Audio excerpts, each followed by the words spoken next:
This Lallantop video is brought to you by Livogen tonic. थकान और कमजोरी से दे आजादी। इतनी थकान, मैराथन भाग रहे हो? मैराथन? अरे मैं तो रोज ऐसे ही थकी रहती हूँ। थकान और कमजोरी खून में आयरन की कमी के लक्षण हैं। लीजिए लिवोजन टॉनिक। इसमें है ऑर्गेनिक आयरन और कई ऐसे तत्व जो दें थकान से आजादी।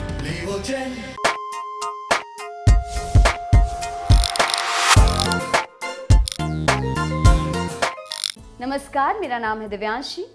आपके लिए हम एक बार फिर मूवी रिव्यू लेकर आए हैं। आज हम बात करेंगे डिज्नी प्लस हॉटस्टार पर आई फिल्म द बिग बुल की।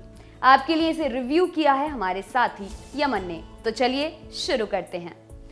The big bull film Harshad Mehta की कहानी से प्रेरित है, उस पर आधारित नहीं। पिछले साल हर्षद की कहानी पर एक सीरीज भी आई थी, स्कैम 1992। जाहिर है द बिग बुल की तुलना उस सीरीज से होनी तय थी, लेकिन क्या ये फिल्म अपनी अप्रोच में वाकई एक नई कोशिश है या फिर स्कैम वाली कतार में जाकर खड़ी हो गई? यही जानने के लिए हमारे साथी यमन ने ये फिल्म देख डाली। उन्हें ये फिल्म कैसी लगी, आइए जानते हैं। सबसे पहले बात करेंगे इस फिल्म की कहानी की। 1980 के दशक का भारत, अर्थव्यवस्था घुट रही है, सरकार के पास पैसा नहीं है, चुपचाप देश के रिजर्व का सोना बेचने की नौबत आ पड़ी है। ऐसे ही माहौल से निकलकर आता है कहानी का सेंट्रल कैरेक्टर हेमंत शाह, एक गुज्जू भाई। अपनी माँ और भाई वीरेन के साथ बंबई की चौल में रहता चौल में है, पर हेमंत के सपने बड़े हैं। अमीर बनना चाहता है, वो भी जल्दी से। चार दोस्तों की महफिल में जहां पैसे की बात चली, हेमंत की आंखें चमक उठती हैं। वो पैर रगड़कर चलने में नहीं बल्कि उड़ने में यकीन रखता है। जो करना है जल्दी करो वरना आपसे पहले कोई और कर डालेगा, कुछ ऐसी अप्रोच रखता है। जल्दी पैसा बनाने के चक्कर में हेमंत की एंट्री होती है स्टॉक मार्केट में। लेकिन भाई साहब के सपने तो बड़े हैं, ज्यादा दिन किसी और की नौकरी करके खुश नहीं, इसलिए खुद मार्केट के पायदान चढ़ने लगते हैं। चढ़ते चढ़ते मार्केट के सरताज बन जाते हैं, स्टॉक मार्केट के अमिताभ बच्चन यानी बिग बुल। स्टॉक मार्केट की घंटी भी इनके हाथ उठने के इशारे से खुलती है। बचपन में साइंस ने पढ़ाया है लॉ ऑफ ग्रेविटी, जिसके तहत जो चीज ऊपर जाएगी उसे निश्चित तौर पर नीचे भी आना पड़ेगा।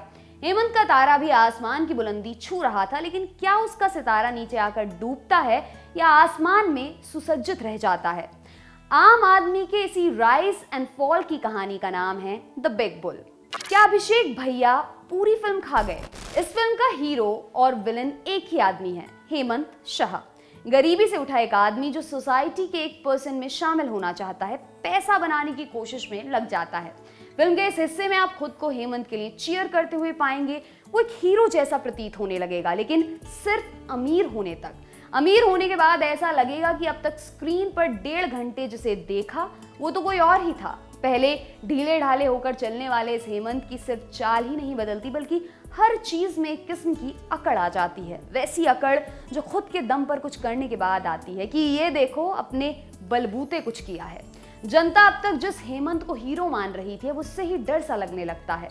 उसके गुस्से से, उसके सोने की रिम वाले चश्मे के कांच को भेदती नजरों से। इसका क्रेडिट जाता है 2 फैक्टर्स को। पहला तो कुकी गुलाटी और अर्जुन धवन को, जिन्होंने फिल्म की स्क्रिप्ट लिखी। फिल्म को ऐसे लिखा गया कि हेमंत की हर सिचुएशन और उन पर उसके रिएक्शन को सही फुटेज मिले। जनता को हेमंत की कहानी उसी के जरिए दिखाने में हड़बड़ी ना की जाए। दूसरा सबसे जरूरी और मजबूत फैक्टर है अभिषेक बच्चन। हेमंत को सिर्फ पैसा बनाने से मतलब है। बीवी के लिए कमा रहा हूँ, देश को अमीर बना रहा हूँ, मिडिल क्लास को मजबूत कर रहा हूँ, ये सब उसके बहाने हैं। वो सिर्फ अपने लिए अमीर बनना चाहता है। ऐसा आदमी जिसकी आंखों से पैसे की बात सुनकर हवस टपकने लगती है। वो हर बात कहना जरूरी नहीं समझता, बस आंखें घूमती हैं और सामने वाले के साथ साथ ऑडियंस भी इशारा समझ जाती है। अगर इस रोल के लिए अभिषेक को अवार्ड्स में नॉमिनेट किया जाता है तो उनकी आंखों का भी अलग से नॉमिनेशन बनता है। ऐसा बाजा फाड़ काम किया है अभिषेक भैया ने। मुंबई के आराम नगर वाले दोस्त अक्सर एक लाइन यूज करते हैं जब किसी एक्टर के काम की भयंकर तारीफ करनी हो कि ब्रो ये बंदा तो खा गया सबको।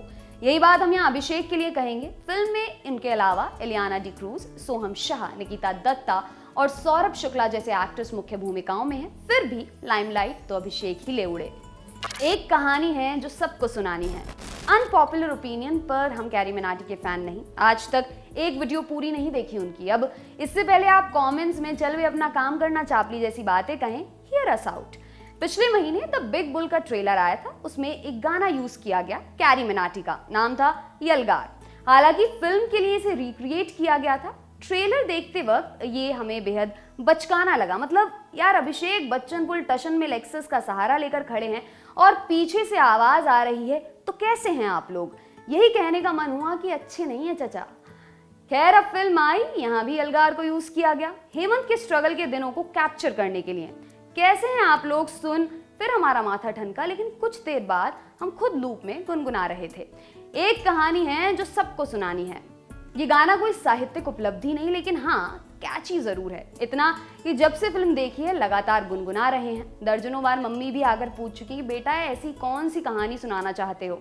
तो 100 बातों की एक बात, फिल्म के जिस भी एग्जीक्यूटिव का इस गाने को फिल्म में शामिल करने का फैसला था, आपको बधाई, आपका एक्सपेरिमेंट सफल रहा।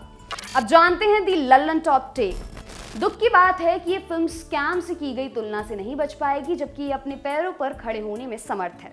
स्कैम के डायरेक्टर हंसल मेहता खुद कह चुके हैं कि हमारे पास हर्षद की कहानी बताने के लिए 10 घंटे थे, यहाँ कुकी के पास सिर्फ 2.5 थे। बावजूद इसके उन्होंने कहानी के साथ पूरा न्याय किया है। हाँ, सब कुछ दिखाने के चक्कर में ऐसा भी लगेगा कि कुछ चीजें दौड़ा दी गई, लेकिन इसमें सिनेमा के मीडियम का दोष है, जहां न एपिसोड्स होते हैं और ना ही अगला सीजन।